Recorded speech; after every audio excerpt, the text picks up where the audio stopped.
Buenos días a todos nuestros espectadores, les habla su servidor David Cortés. Estamos en una nueva sesión de nuestro canal literario Auquénidos Ilustrados y esta vez tenemos el gusto de contar con la presencia de don Octavio Álvarez. Buenos días, ¿cómo está don Octavio? Muy buenos días. Él es profesor de Historia y Geografía, inspector, y también él ha participado en la dirección de agrupaciones docentes y deportivas. Él es miembro de la comunidad evangélica protestante de la región, de la comuna de Coquimbo, y también especialista en el tema del desarrollo del protestantismo en Chile y del estudio de la figura de Juan Canut de Bon. Él escribió un libro que tenemos acá, que es El protestantismo y Pastor Juan Canut de Bon en Chile, donde habla del desarrollo del protestantismo y de la figura de este personaje icónico de la religión cristiano-protestante, que tuvo una influencia en lo que es la fe, el culto, muy gravitante en Chile y en la región. Don Octavio, nosotros primero queremos partir por preguntarle sobre su trayectoria, sobre su vida personal. ¿Cómo nació esta inquietud ya de un hombre dedicado a la docencia? ¿Cómo fue dedicado también a la fe? ¿Cuál fue la necesidad e interés que usted vio en trabajar este tema y específicamente la figura de don Juan Canut de Bon? Buenos días, estimados espectadores, televidentes. Es un agrado poder conversar sobre un tema para el mundo cristiano que muchas veces el cristiano, el hermano, sabe mucho o ha leído mucho la Biblia, pero no sabe cómo llegó a este momento. Entonces, conversando con el hermano, me di cuenta que había un desconocimiento desde el punto de vista histórico de la trayectoria para llegar al momento que está viviendo el evangelio acá en la zona y en el país. Entonces, porque cuando uno llega a una iglesia cristiana, generalmente se parte del principio que uno no va porque nace en sí, sino que recibió un llamado. Y ese llamado, en mi caso, yo podría decir que lo considero como que me está pidiendo, me está mandatando a hacer esta investigación. El propósito que me llevó ahí podría ser ese, porque quien participaba más en la iglesia era mi señora, y yo empecé a acompañarla. Entonces ahí me fui, porque tú sabes, nosotros que somos de historia, es medio complicado ese aspecto, el religioso. Entonces hay que probarlo, hay que evidenciarlo e investigarlo.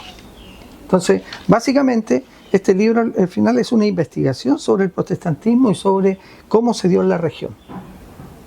Entonces, principalmente, marqué algunos hitos de lo que había pasado con el protestantismo en Chile y en la región. Y ahí aparece la figura de Canut de Bon, que no sé si algunos lo recuerdan, pero está considerado como el Lutero chileno. Y esa es la importancia que él tenía, en el sentido de que, no sé si nos vamos a meter al tiro, pero en Chile el protestantismo tiene una importancia desde los albores de la independencia, que muchos, inclusive uno cuando estudia historia no lo capta mucho, porque en historia casi no vemos tan específico el asunto de la historia del protestantismo. Entonces eso lleva a que nosotros tengamos que empezar a fijarnos cuáles son esas orientaciones o la influencia que recibió el Estado chileno con el proceso de la independencia y cómo logra permear a la institución que era la Iglesia Católica Apostólica Romana. Entonces eso es lo que hay que tener claro, que el protestantismo desde los albores, inclusive con la llegada de los piratas, los corsarios, se estuvo presente el protestantismo. Todos los que llegaron eran protestantes en el fondo, y llegaron primero a disputarle la parte económica a España, pero paralelo a eso ellos difundían su fe. Los primeros cultos fueron en los barcos principalmente. Por ejemplo, al cruzar el estrecho Magallanes, se hace un culto y que lo hace el pastor Fletcher en el barco El Pelícano de Francis Drake. Entonces estamos viendo que aquí se fue desarrollando bastante fuerte el protestantismo por la llegada también de los ingleses. Y aquí en Chile, desde 1560 ya habían los primeros condenados por herejes que los mandaban a Lima. En una vez que capturaron un barco y bajaron a tierra, algunos los mataron. Entonces, el protestantismo estuvo presente desde mucho tiempo atrás. Ahora, ¿por qué no se desarrolló tanto? Porque hasta 1850 el culto se desarrollaba entre las familias inglesas y las extranjeras en recintos privados y además en el idioma de ellos.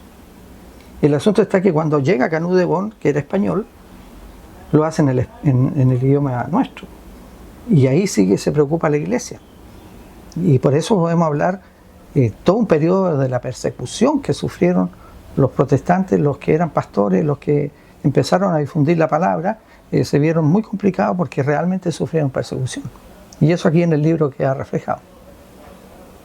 Muy interesante. Partamos de lo macro a lo micro, de lo general a lo específico. Me gustaría hacerle una pregunta, don Octavio, porque dentro del cristianismo, que es la religión que claramente a lo largo de la historia y lo que es numéricamente ha tenido una hegemonía mayor, digamos, en el plano espiritual, en el mundo, están tres grandes variantes, ¿no es cierto? Que una de ellas, la más antigua, es la Iglesia Católica Apostólica Romana, con sede en Roma y con el jerarca máximo como el Papa.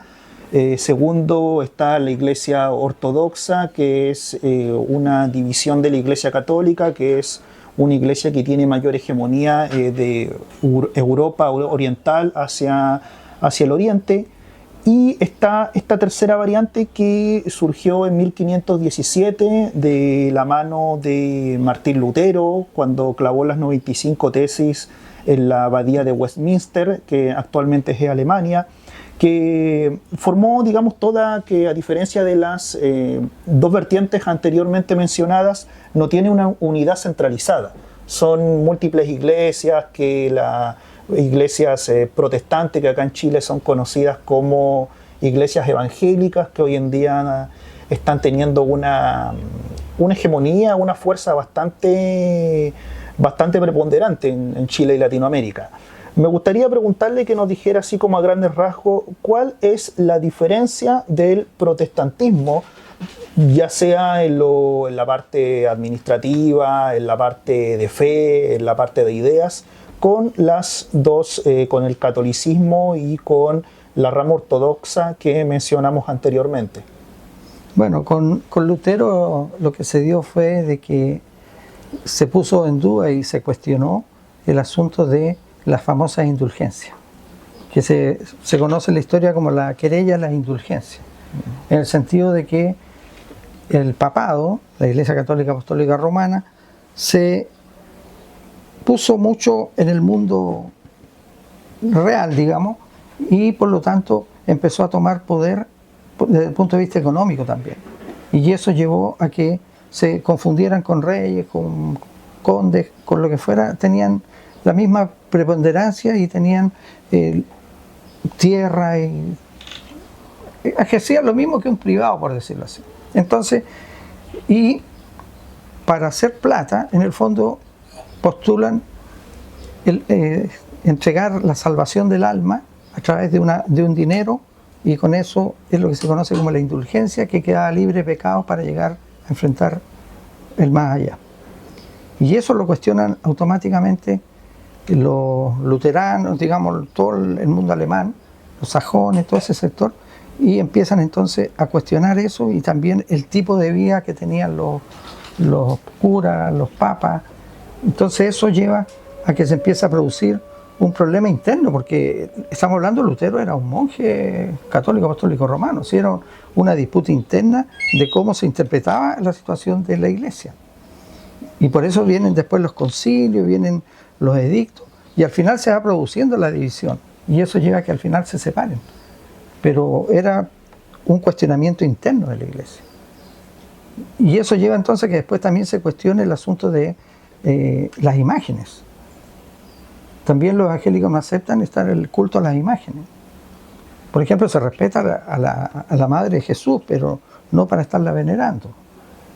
Entonces, ahí empiezan a producirse las diferencias. Y lo otro, entonces, que la interpretación de la Biblia, en un documento filosófico, hace que también algunos o la malinterpreten o se confundan, y eso ha provocado también la aparición de muchas iglesias, porque cada una tiene, algunos por ejemplo aceptan que el día sábado, por lo tanto ese día no se trabaja, la otra iglesia eso no lo cuestiona. Entonces la situación es esa de que poco a poco se fue produciendo una división y una persecución.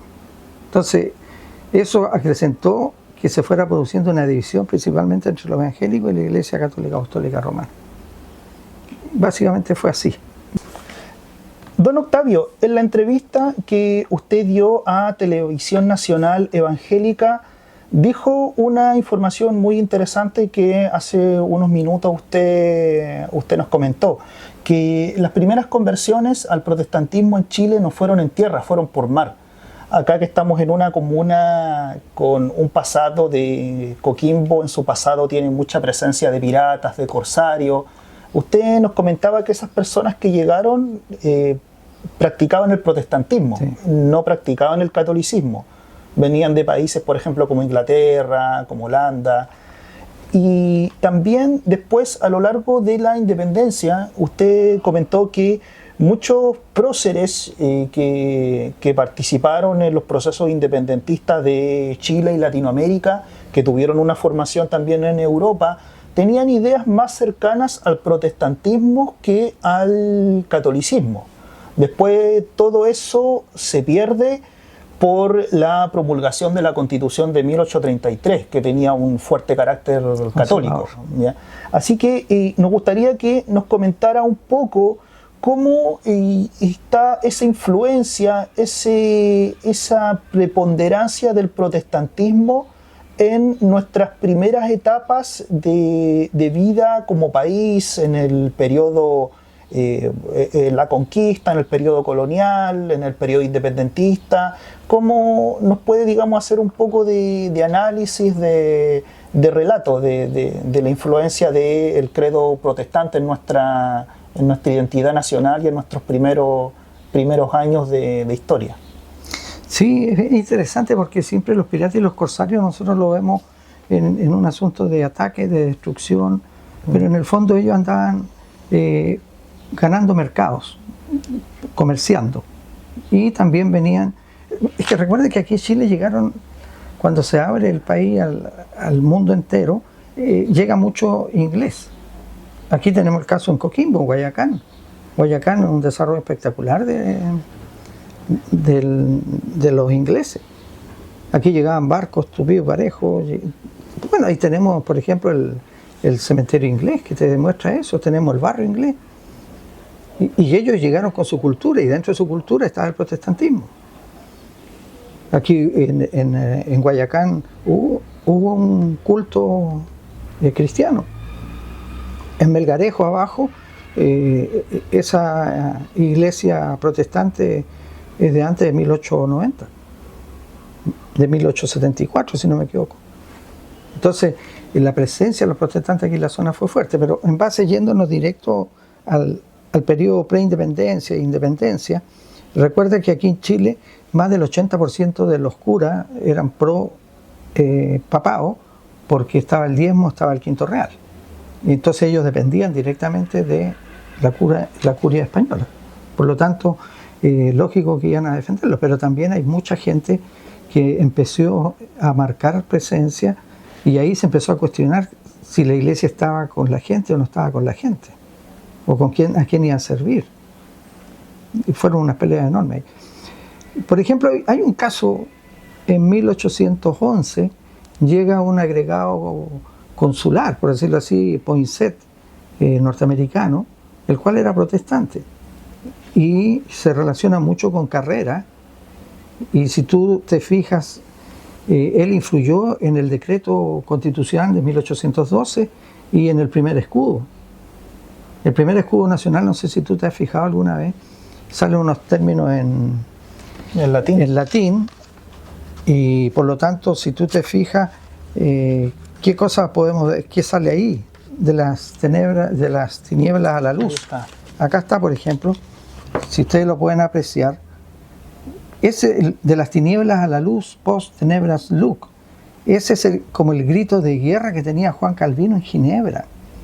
Y eso es netamente protestante. Entonces, ¿cómo en 1812 se publica este escudo, el primer escudo nacional, y la Iglesia Católica Apostólica Romana, que controlaba todo, se le iba a pasar?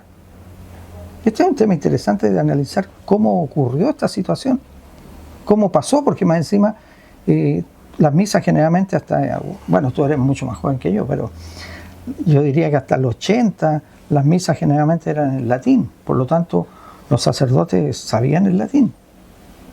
Y aquí está en el escudo nacional un término netamente protestante.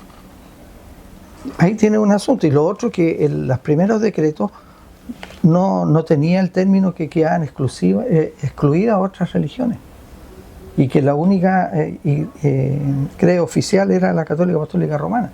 Ya, como tú recién lo dijiste, a contar de 1833, ya ahí aparece sí que la religión oficial es la Católica Apostólica Romana y que quedan excluidas las otras.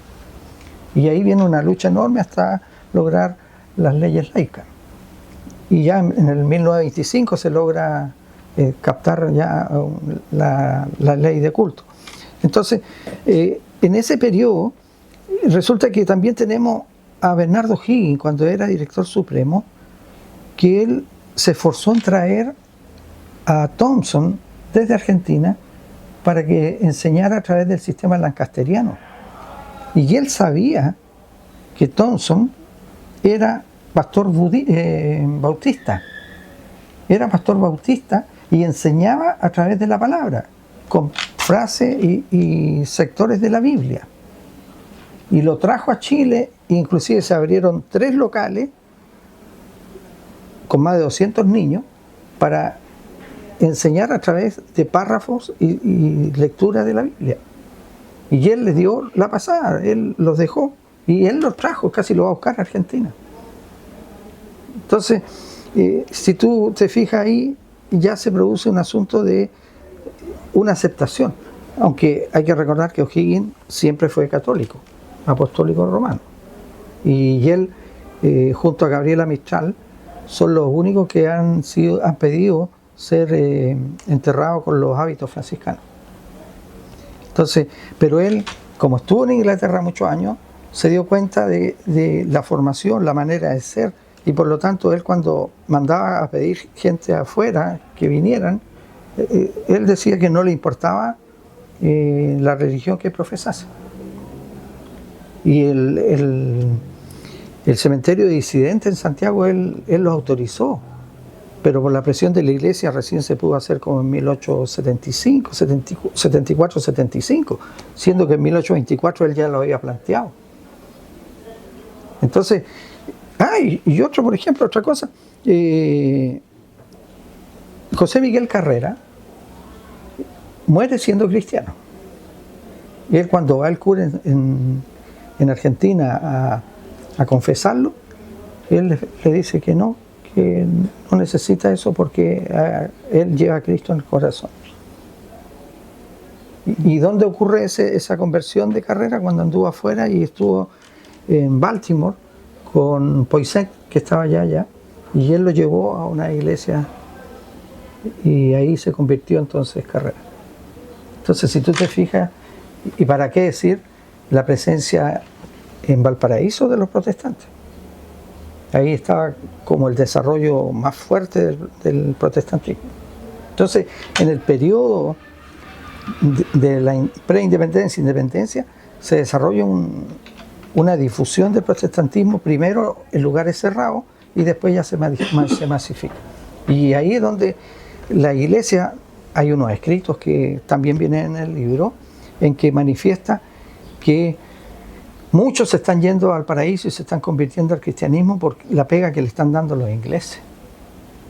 y que por eso están abjurando del catolicismo y todo, y que van a ser almas perdidas. Bueno, aquí en el libro viene el texto que emite la Iglesia Católica Apostólica Romana refiriéndose a aquellos que han abrazado el cristianismo y que principalmente por el desarrollo económico de Valparaíso han llegado a vivir allá, se han trasladado. Entonces, esa parte casi no había mucha relación, mucha información. Entonces, podemos decir de que el desarrollo del protestantismo fue bastante importante en el periodo post-independencia. Hay algo, don Octavio, quiero que nos enfoquemos ahora como en la figura del pastor, de don Juan Canut de Bont, que usted le dedica la mayoría de su libro. Él, en sus raíces, fue español, nació en Valencia, sí, si no me equivoco, sí. Y con este personaje a mí me surgió una inquietud, un dato bien interesante cuando leí su libro, que Canut de Bont tuvo su conversión al protestantismo acá en Chile. Sí. Que él era un jesuita, desconozco... digamos, estudiante ya, para ser jesuita. Pero no llegó a ser sacerdote. No. Ya. Y también era un personaje, una persona muy habilidosa, tenía mucho oficio, tenía muchos conocimientos. Y él acá, cuando llega a América, Argentina, cruza la cordillera, y es acá en Chile donde él tiene su conversión al protestantismo. Y quiero preguntarle la trascendencia de Canut de Bont en la difusión del credo protestante y por qué Canut de Bont marca un antes y un después en la difusión y en la práctica del credo protestante acá en Chile. Sí, bueno, principalmente Canut de Bont desde chico había ingresado a la orden jesuita. Y cuando tuvieron que salir de España, pasaron a Francia, y de Francia pasaron a Uruguay y Argentina. Y en el trayecto, en su formación, porque estuvo varios años, se da cuenta que él no lo iban a nombrar sacerdote. Y ahora por eso tenía algunas otras habilidades, porque a él lo habían preparado para sastre y lo habían preparado para también en algo de homeopatía. Entonces, él se da cuenta de esa situación y por lo tanto... prefiere salirse de la orden y se dedica en el sector de los Andes, San Felipe, a trabajar en ese ámbito, en el sastrería y homeopatía. Y ahí conoce a unos primos Eneas, quienes lo empiezan a convertir, y después le presentan a algunos pastores de Santiago, eran La Freta, Trumbull, y ahí entonces él saca la cuenta que estamos hablando de 1876 más o menos cuando llega acá. El analfabetismo en Chile es terrible, la formación jesuita era fuerte, por lo tanto, y tenía una personalidad. El hombre era carismático, tenía un vozarrón, por lo tanto, de a poco fue siendo convertido y llevado, y por eso lo nombran pastor también, para que venga a la zona a difundir el cristianismo. La importancia de él es esa de que traía una formación bastante fuerte de la Biblia, traía de todo. Por lo tanto, él, porque hay algunas versiones que dicen que en la estación de Quillota se habría encontrado un Nuevo Testamento y en base a eso entonces él habría llegado a la conversión. Pero eso la familia no me lo pudo comprobar, me dice que eso nunca se conversó dentro de la familia, porque en el fondo él ya traía la formación, la Biblia se la tiene que haber sabido. Por lo tanto, encontró gente que lo supo interpretar y le dio la posibilidad de seguir desarrollando la fe. Y él, en el fondo, dirigirla. Entonces, la importancia que tiene Canut de Bont, que como te decía recién, hasta 1850, 1860, la Iglesia Católica no se inmutaba porque todo lo que se hacía del protestantismo se hacía en el idioma inglés. Por lo tanto, no llegaba a los chilenos. Pero cuando aparece Canut de Bont y empieza a hablar en todo lugar en nuestro idioma, sí empieza a hacer mella. Empiezan a cuestionarse algunas situaciones que se dan. Y esa es la importancia de Canut de Bon, en el sentido que habla de tú a tú y habla en el mismo idioma que hablaban los sacerdotes. Por lo tanto, empiezan las contradicciones. Empieza un poco, y la iglesia también empieza a atacarlo al tiro. Por ejemplo, si aquí a la zona llega en febrero, a finales de febrero, en esta historia estamos en una escuela histórica que es la escuela 1, la Escuela Superior de Hombres número 1 de Coquimbo. Esta es la escuela heredera, y resulta que él llega a finales de febrero acá a la zona, se establece en esta iglesia que te digo yo en Melgarejo, y todo el mes de marzo sus dos hijos mayores estudian en esta escuela. Están todo el mes de marzo. Y él en abril se traslada a vivir a Serena y cambia a los niños al liceo de Serena. Y ahí es donde los niños son atacados, son golpeados. Por eso él habla de que al parecer sus hijos van a ser los primeros mártires del Evangelio acá. Entonces, él lo que tiene es que habla el mismo idioma, él tenía un vozarrón, tenía decisión, y por lo tanto la iglesia lo empieza a atacar. ¿Cómo será que en marzo, abril, mayo él habla, empieza a difundir la fe, y resulta que en junio el arzobispado junta plata con los feligreses y empieza a sacar un diario, 4 hojas, para ese tiempo es harto, llamado La Fe. Son 33 publicaciones donde el único fin es denostar y atacar a Canut de Bon. Entonces, si yo estoy sacando la cuenta que llegó en marzo allá, tanto efecto le causó que la Iglesia Católica Apostólica Romana sacó un propio diario para atacar expresamente a Canut de Bon. Porque si no le hubiera hecho nada, lo hubieran dejado. Justamente esa pregunta quería hacerle, porque hablamos de que también a Juan Canut de Bon acá en Chile le tocó vivir un contexto muy complejo. Por allí se topó también con la Guerra Civil de 1891, con algunas crisis. También Canut de Bon tuvo que enfrentar un contexto político, sociocultural, económico muy complejo acá en Chile. Estamos hablando de un pastor que hablaba español, que trabajaba en terreno con la comunidad, pero políticamente la legalidad en Chile giraba en torno a la constitución ultraconservadora y ultracatólica de 1833, que tal vez los liberales le habían hecho algunos maquillajes, sí, pero básicamente era una constitución muy autoritaria. Y él valientemente tuvo que predicar, moverse bajo ese terreno, bajo ese contexto. Vamos a tener que esperar recién hasta 1925 con el cambio de constitución para tener libertad de credo. Pero Canut de Bon pisaba un terreno que estaba, digamos, dominado culturalmente, políticamente, socialmente y económicamente con la Iglesia Católica, sin considerar que también las autoridades de aquel tiempo eran católicos o estaban aliados con la Iglesia Católica.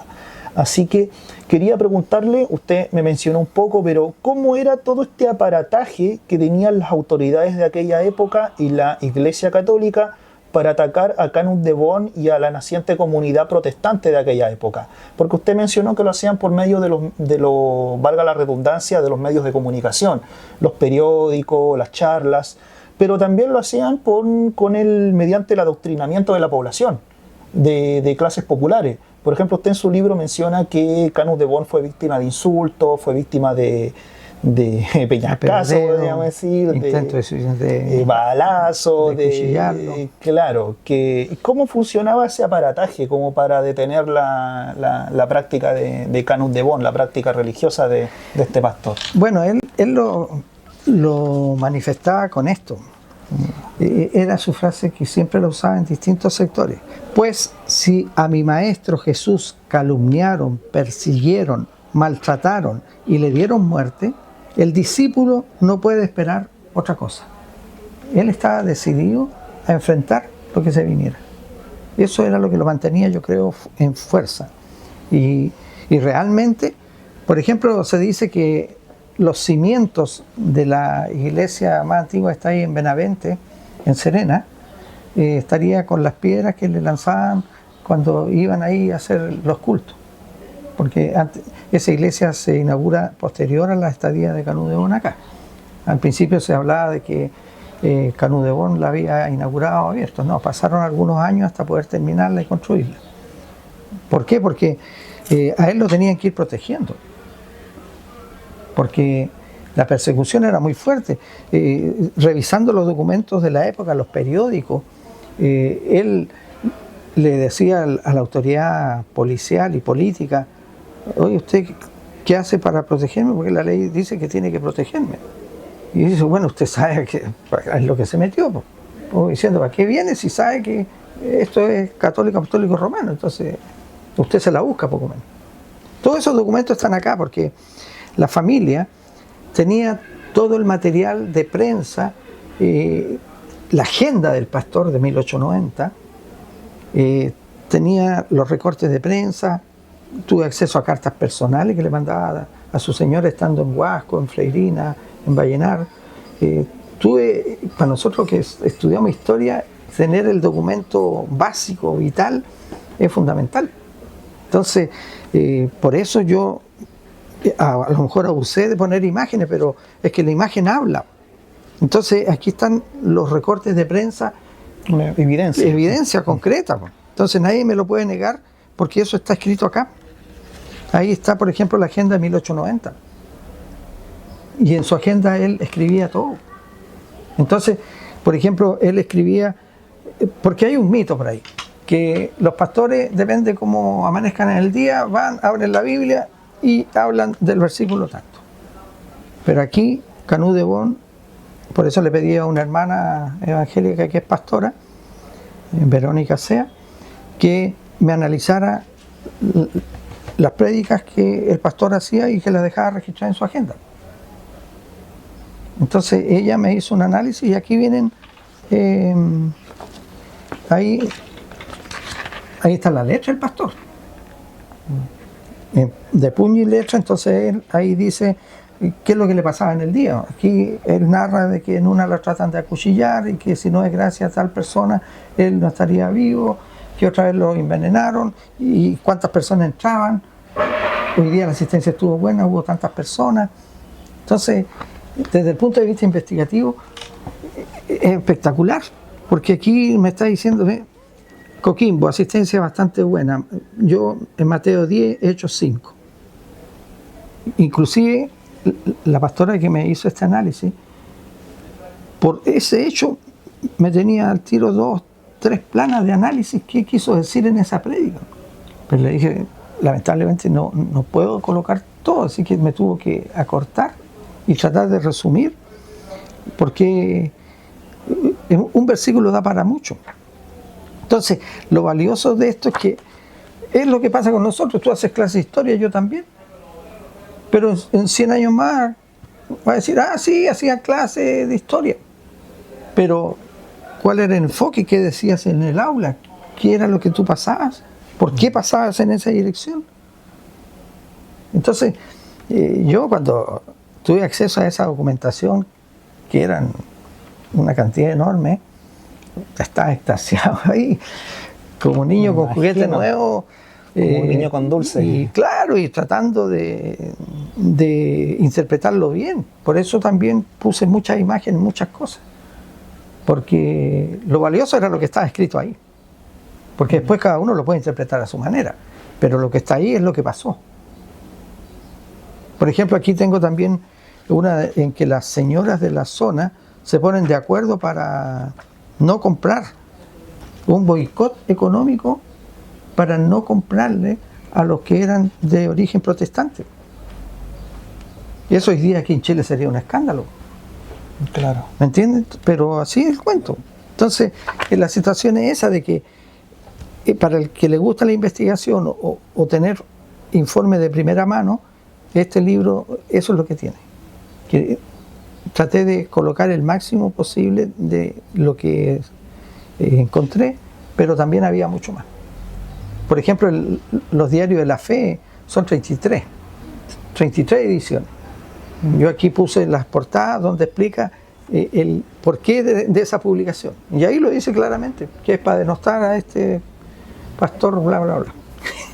Entonces, lo bueno de este libro es que te está mostrando mucha documentación de primer nivel y que nunca había estado. Inclusive, no habían, fuera de esta foto de Canut de Bon no habían. Y la familia me facilitó una a los 26, a los 28 años de Canut de Bon.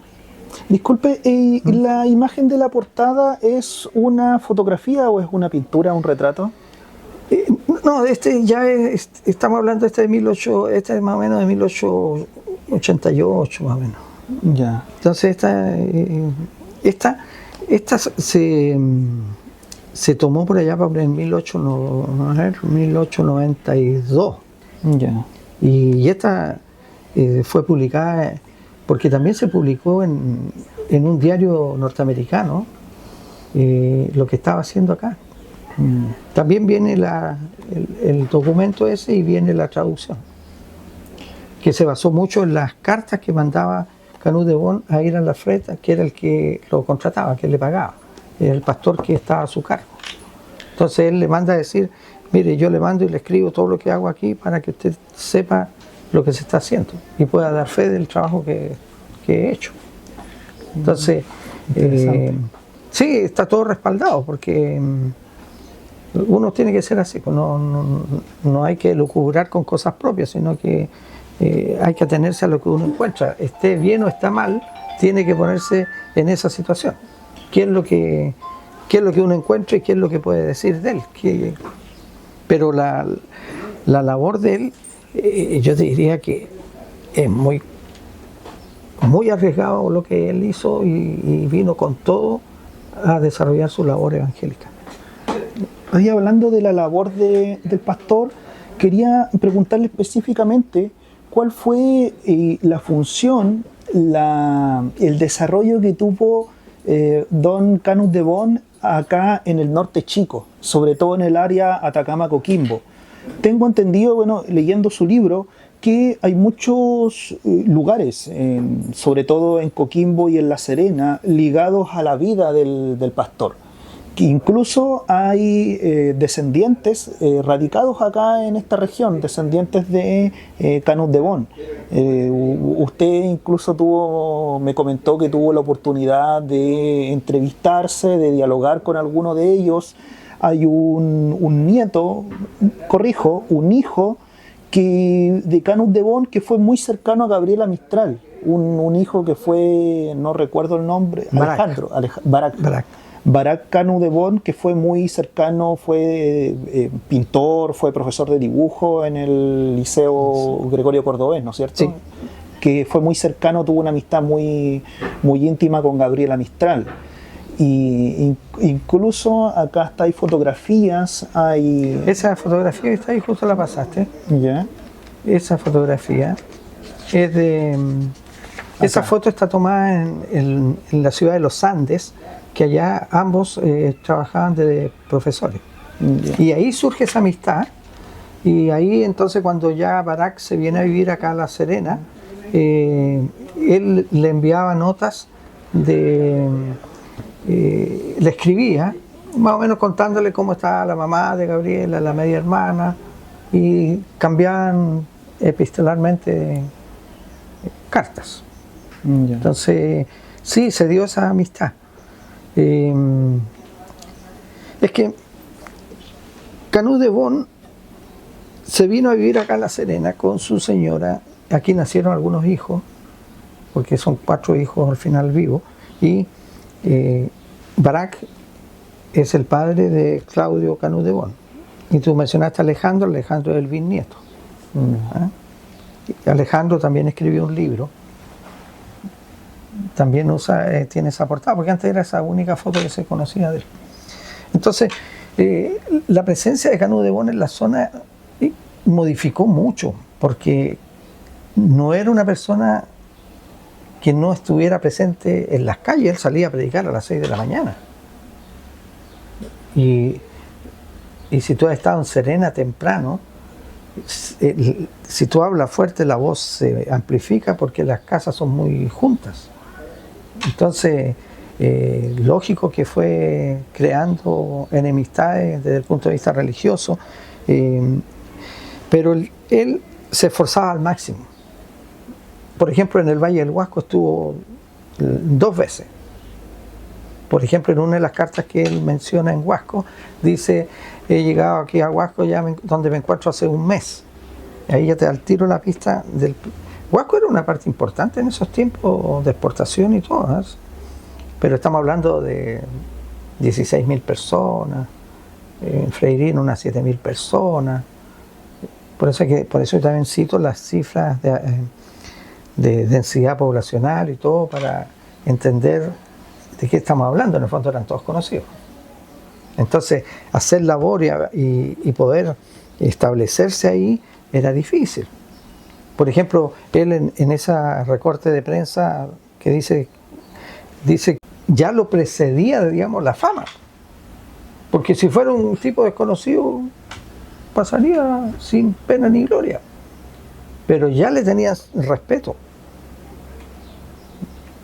Y entonces, por ejemplo, hay un asunto que me llamó la atención por la persecución. En un periódico, El Heraldo Evangélico de 1891, que también está acá, sale un listado, que ese se hacía en Valparaíso, sale un listado de aquellas personas que en Vallenar estaban juntando para comprar un armonium, una especie de piano chico.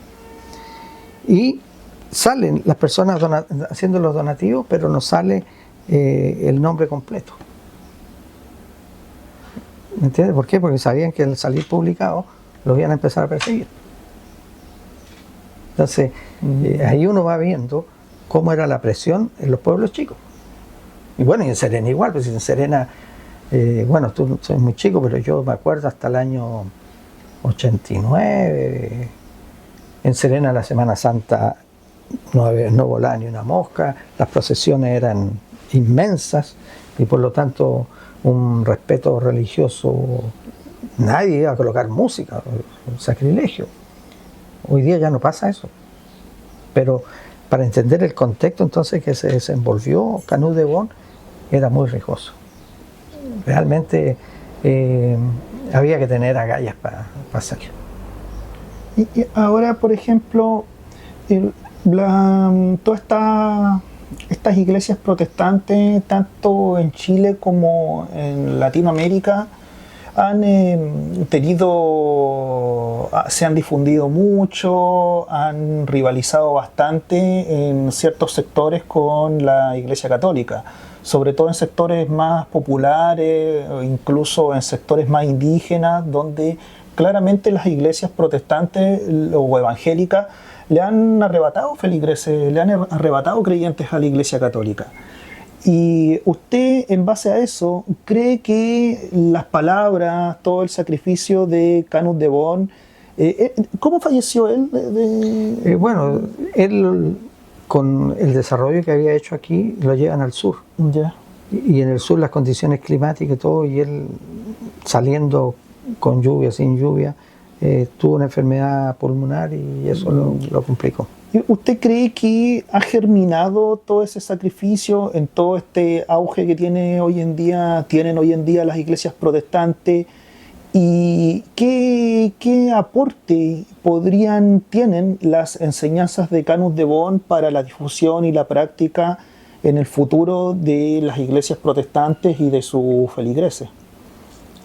Sí, mira, yo te diría que Canut de Bon no está muy difundido dentro del protestantismo, porque de él no se manejaba mucha información. Yo tuve que revisar información en libro y salía un breve bosquejo, una pequeña situación de su vida y todo, pero no se sabía mayormente cuál había sido en concreto su labor. Se sabía que era importante, pero no había mayor registro. Como Trumbull, por ejemplo, en Valparaíso. Trumbull es un personaje muy importante del protestantismo a nivel de Chile. Es que recuerda que siempre, nosotros que somos de historia, siempre la historia estaba como centralizada, en el sentido de que todo pasa en Santiago y nada pasa en provincia. Entonces este libro también busca rescatar de que en las regiones pasan cosas, y a veces mucho más importantes que en Santiago. Exactamente. Entonces, ¿por qué? Porque aquí hemos tenido un desarrollo enorme en todo lo que es Atacama, Coquimbo. Pero siempre todo pasa en teoría en Santiago y eso no es así. Entonces la labor del pastor Canut fue enorme, pero quedó ahí tapada un poco por lo tradicional, lo mismo de siempre. Por el centralismo. El centralismo. Entonces, también el centralismo espiritual en este caso. Por eso. Porque por ejemplo, hay todo un siglo casi que el norte infinito, que le llaman algunos, que es Volantines, otros le pusieron peyorativamente el norte chico, pero era el norte grande en el fondo. O norte verde. El norte verde aportó mucho a la nación. Las grandes edificaciones en Santiago del siglo pasado son con las platas de esta zona. Pero eso pasa desapercibido.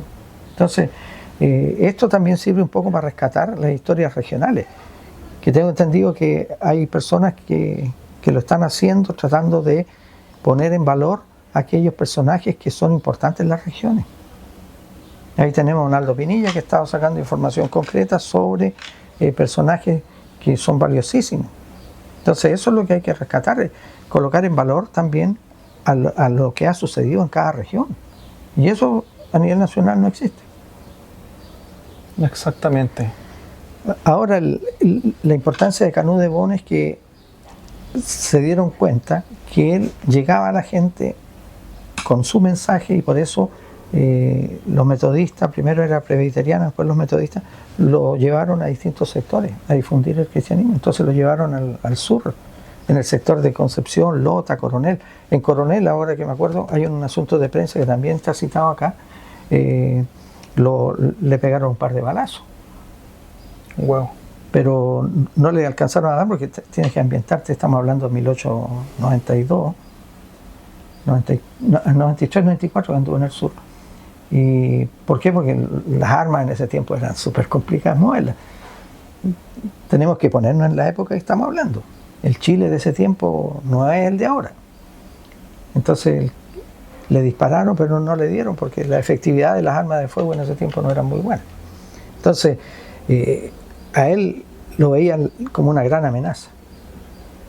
Entonces, lo que buscamos con el libro es ponerlo en valor, rescatar de que las regiones son valiosas la actividad que se hace y darlo a conocer, y que realmente tome una importancia, a lo mejor no tanto como Trumbull, pero él también aportó mucho, y por eso se le dice el Lutero chileno. Y a propósito de eso, ¿usted cree que, por ejemplo, Canut de Bon, cuando uno estudia la historia del protestantismo, lo primero que aparece son figuras como Lutero, como Calvino, como Zwinglio? Acá en Chile, por ejemplo, se mencionan algunos pastores, el templo de Santiago, ¿cómo se llama este? J. Beche. ¿Usted piensa que Canut de Bon debería ser una figura dentro de la religiosidad protestante que debería estar equiparada con los personajes que mencioné recientemente? Porque, por ejemplo, Lutero, Calvino, Zwinglio, también su actividad surgió dentro de localidades, también surgió dentro de territorios acotados, como lo hizo Canut de Bon. No sé qué opinión, análisis nos puede dar al respecto. No, mira, yo he estado en Santiago varias veces ya, y ya hay interés. Por ejemplo, el libro se está vendiendo en la Sociedad Bíblica de Chile, que ellos me ayudaron desde el comienzo. Se está en Vida Libros, también en una librería grande en San Diego, en Angélica. Y ellos están conscientes de que desconocían la labor hecha por el pastor principalmente. Sabían que había hecho algo, pero no había mayor registro.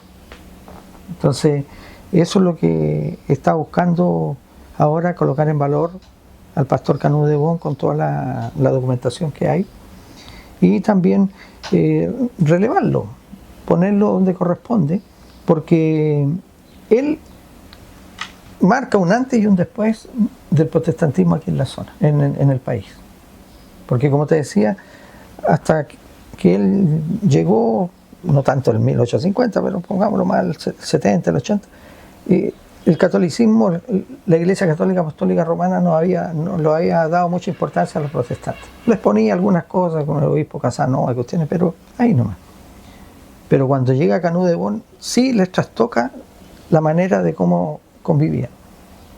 Porque él les habla en el mismo idioma y llega a la gente y por lo tanto se empieza a preocupar la Iglesia.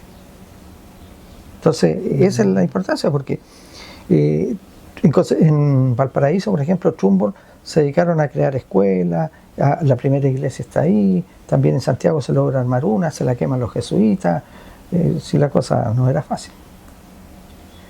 Ahora, por ejemplo, también en Chile hay un pastor Umaña, que habla de las profecías y que yo creo que se dio. ¿Por qué? Pastor Umaña, estamos hablando del año 56 más o menos, él dice que profetiza dos cosas importantes. Una, que los presidentes van a asistir a los templos evangélicos. Eso ocurrió recién con el Te Deum que hace el Pinochet. Y también dice de que de Chile se va a salir al mundo a difundir la palabra a través de los evangélicos.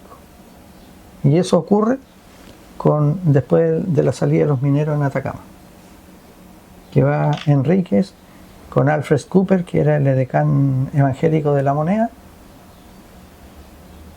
con el famoso papelito "Estamos bien los 33", y van y le hablan en todas partes a reyes, príncipes, presidentes.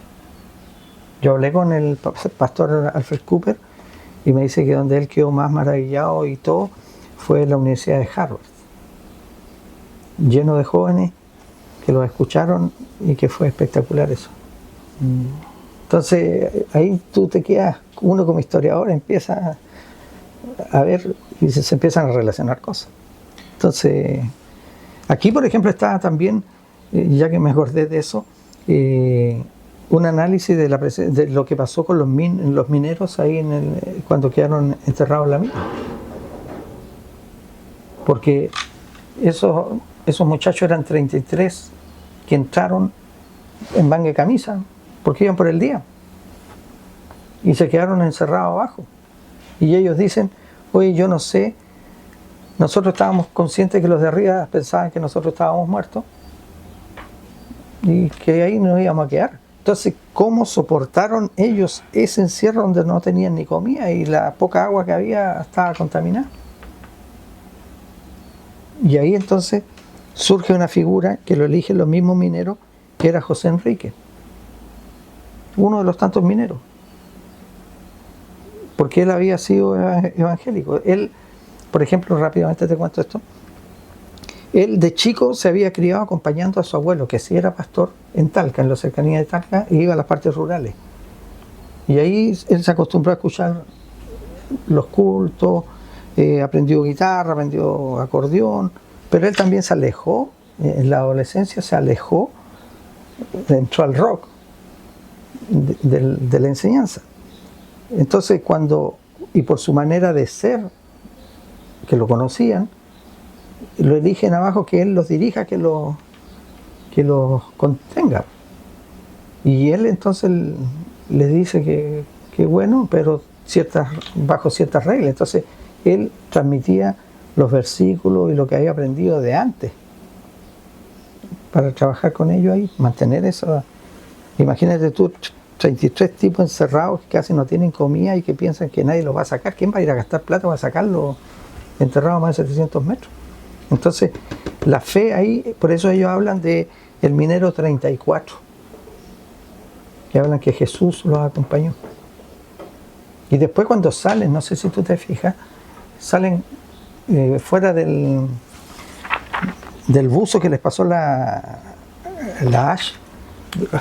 Claro, ahí salen con una polera, si tú te fijas la polera, y ahí dice gracias Señor y todo, atrás salen con un salmo. Yeah. En la espalda tiene un salmo escrito y aquí tiene Jesús, es mi Señor, una cosa así. Entonces, cómo el Evangelio ha estado presente en tantas cosas. Y de ahí entonces después José Enrique lo mandan o lo invitan, más que nada lo invitaron de afuera, y fue a difundir la palabra de su experiencia y lo que había pasado y todo lo que... Entonces, hay cosas que a veces tú no te puedes explicar mucho cómo se dan.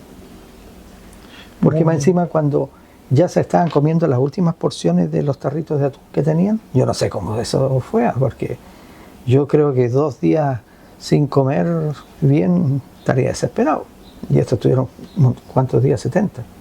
Entonces, bueno, ya después más o menos empezaron a recibir como a los 25 días, 30 días ya más cosas, pero primero tenían que desintoxicarlo con las aguas malas y ración de combate, como diría uno. Entonces, cómo ellos se hicieron fuertes en base a la fe y cómo después salió Enríquez con Alfred Cooper, un pastor que era el decano evangélico de ahí de La Moneda, salen a difundir la palabra al mundo entero. Es muy emocionante porque mucha gente como influida por el legado de Canut de Bon, por ejemplo, utilizan el término canuto, que proviene de Canut, como de forma despectiva, peyorativa, sí, para insultar a los practicantes protestantes o evangélicos. Sin embargo, hay muchos que se enorgullecen de este adjetivo, de autodenominarse canutos o que los denominen como canutos. Que porque implica también recibir las enseñanzas y también el ejemplo de este pastor. Claro, así es. Lo que pasa es que cuando ya empezaron fuerte a atacarlo, escribían en las murallas, Canuto ladrón, Canuto todo. Y igual, por ejemplo, cuando iba pasando por algún lado, las señoritas de ahí, como la basura la ponían afuera en tarro, se la botaban ahí al paso, lo denostaban, le tiraban escupos.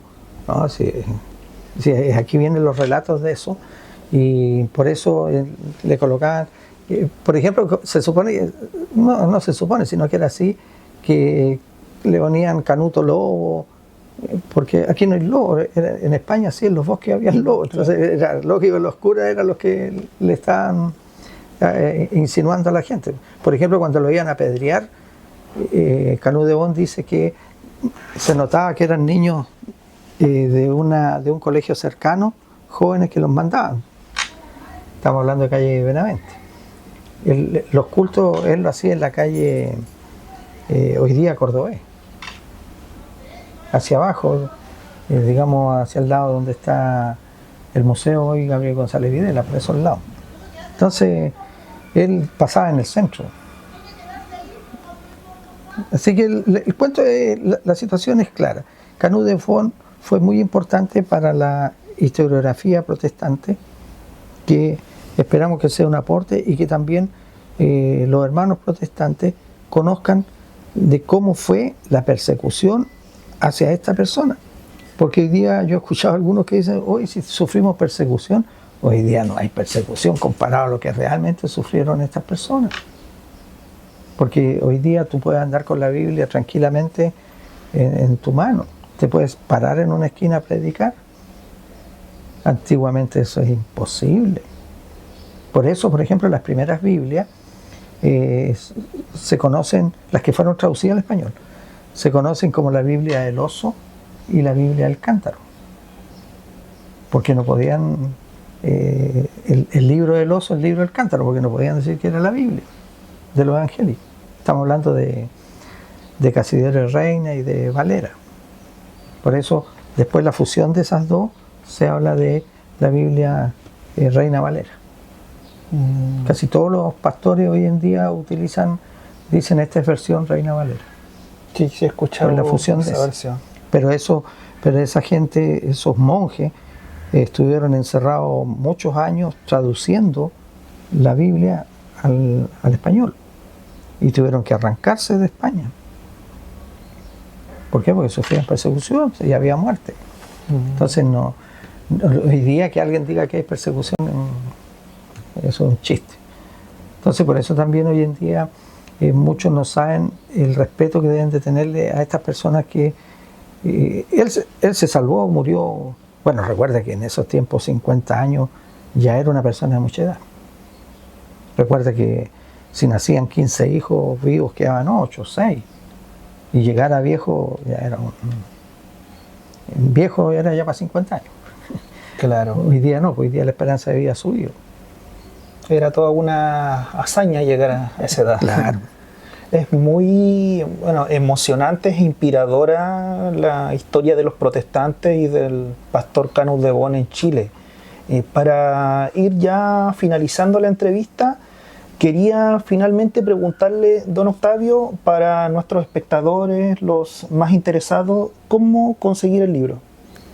Bueno, de partida, aquí en la zona lo tiene librería Macondo, en la Recoba en Serena. Sí.